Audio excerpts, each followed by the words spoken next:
Catégorie logique, les si imbriqués. La fonction si a déjà fait l'objet d'un tuto, donc je ne reviendrai pas sur la syntaxe de la fonction, mais on se souvient que la fonction si est idéale lorsqu'on a à choisir entre deux valeurs ou deux formules en fonction d'une condition. Le problème se complique dès qu'on a à choisir entre plus de deux valeurs ou plus de deux formules, parce que le si, dans ce cas-là, ne parviendra pas à le faire.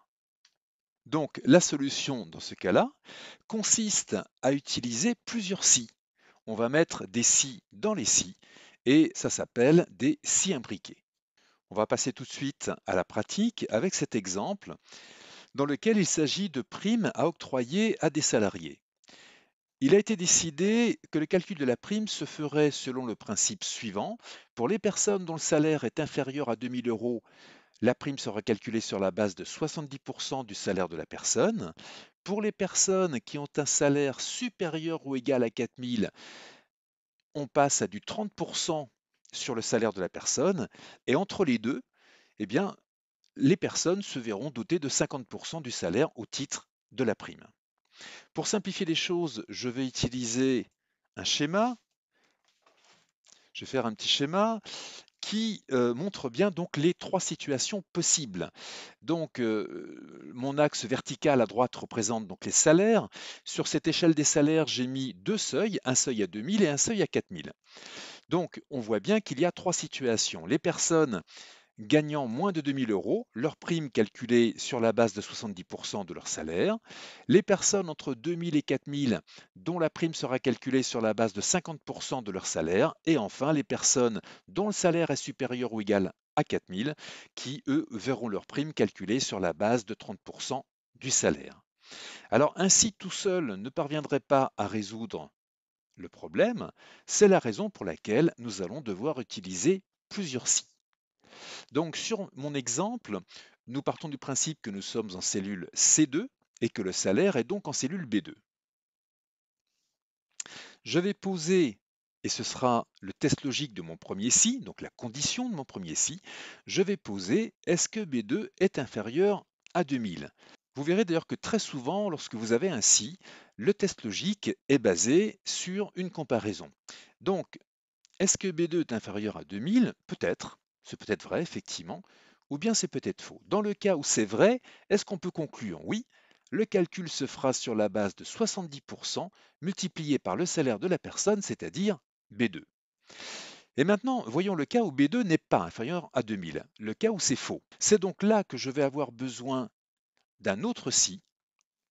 Voilà, et je vais poser cette fois-ci est-ce que B2 est inférieur à 4000? Donc voilà le test logique de mon second si. Dans le cas où c'est vrai, la formule à utiliser sera 50% multiplié par le salaire de la personne, c'est-à-dire par B2. Et dans le cas où c'est faux, alors est-ce que je peux conclure cette fois-ci? Ben oui, j'arrive dans une situation où je sais que B2 est supérieur ou égal à 4000 et il n'y a pas d'autre seuil. Donc forcément, la prime se fera à partir de 30% du salaire de la personne. Voilà, ce que j'ai dessiné sous forme d'un schéma, ce sont deux si imbriqués, puisque c'est le terme qu'on utilise. Alors on pourrait, si j'avais eu trois seuils, ce qui nous aurait donné quatre cas de figure, eh bien il aurait fallu que j'imbrique à nouveau un si. Nous passons tout de suite à la pratique. Donc je viens dans ma cellule C2 et je vais donc écrire mon premier si. Alors, lors du petit schéma qu'on a vu précédemment, on a vu que le premier si comparait d'abord B2 à 2000. Voilà, donc si c'est vrai, 70%, c'est le taux qu'on applique au salaire de la personne, donc 70% multiplié par B2. Et là, je passe au troisième argument, valeur si faux. Donc là, je ne peux pas conclure, j'ai besoin de mon si, donc c'est là que je vais imbriquer le deuxième si, en posant cette fois-ci la question est-ce que B2 est inférieur à 4000?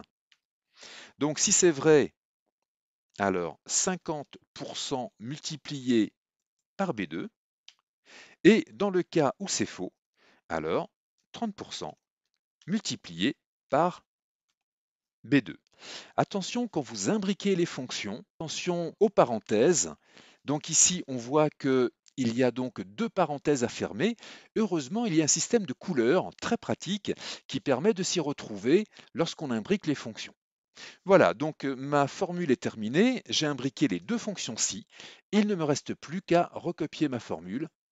Voilà, et puis on ne va pas s'arrêter là, il est toujours utile de vérifier que le résultat obtenu est juste, donc inutile de vérifier tous les résultats, on va simplement faire un sondage, on va prendre un cas correspondant à chaque situation. Par exemple, Delphine qui a eu moins de 2 000 euros, est-ce qu'elle a bien eu ses 70%? 7 fois 1, 7, 7 fois 9, 63, nanana. Ok, effectivement, c'est bon. On va prendre maintenant quelqu'un qui a eu, mettons, plus de 4 000. C'est le cas de Mathilde. Est-ce qu'elle a bien eu ses 30% au titre de la prime? 3 fois 4, 12, nanana. C'est bon aussi. Et puis maintenant, on va prendre une personne qui se situe entre 2 000 et 4 000. Il s'agira par exemple de Damien, 3 900. Est-ce qu'il a bien eu ses 50%? Alors oui, 5 fois 3, 15 ou 9, 45. On voit bien qu'il a eu ses 50%, donc tout va bien. Donc si mon sondage est juste, alors forcément, toutes mes formules sont justes.